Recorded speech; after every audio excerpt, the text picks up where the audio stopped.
विद्यार्थियों, मैं राकेश सिंह आज आप लोगों के बीच में हिंदी कक्षा 10 से तुमुल खंड काव्य को लेकर आया हूँ। तुमुल खंड काव्य का सारांश जिसे श्याम नारायण पांडे जी ने लिखा है, यह 14 सर्गों में विभक्त है और हमारे मंडल में चलता है। हर साल 3 नंबर में आता है, तो इसे आप एक बार समझ लेंगे तो परीक्षा में आसानी से लिख सकेंगे। तो चलिए शुरू करते हैं तुमुल खंड काव्य का सारांश। प्रथम सर्ग है ईसवन स्तवन।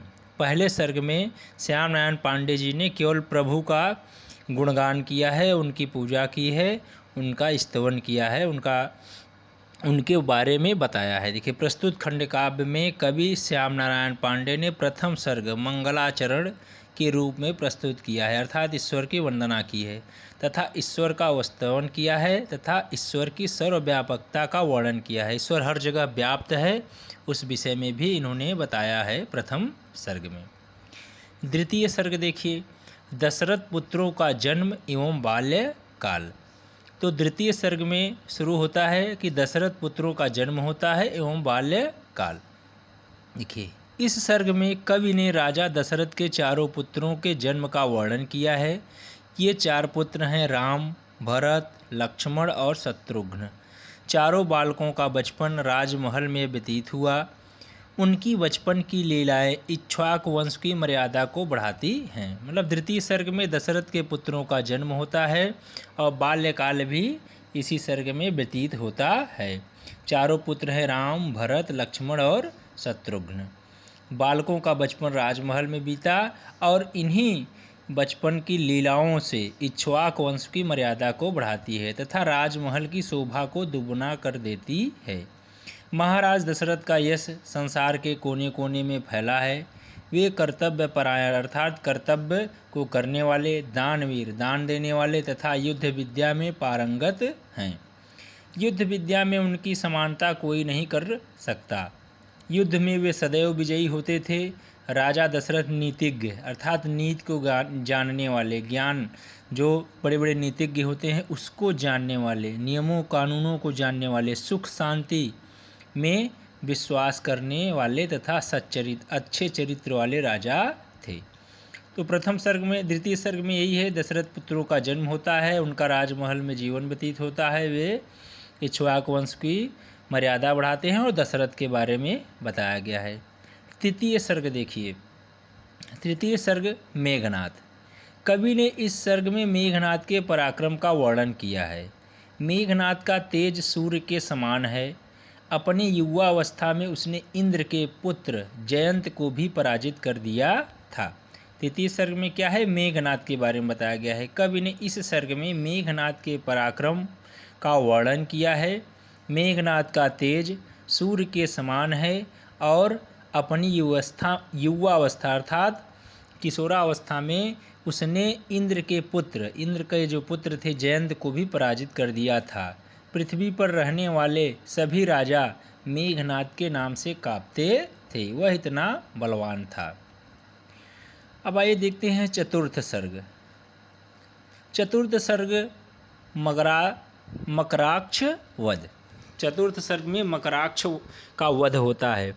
चतुर्थ सर्ग में मकराक्ष का वध तथा राजा रावण की चिंता का वर्णन कवि ने किया है। रामचंद्र जी के तीखे बाणों के प्रहार से सभी राक्षस भागने लगे तथा मकराक्ष की मृत्यु हो गई।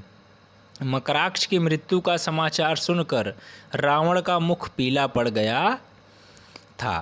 देखिए, चतुर्थ सर्ग में मकराक्ष का वध तथा रावण की चिंता का वर्णन किया गया है।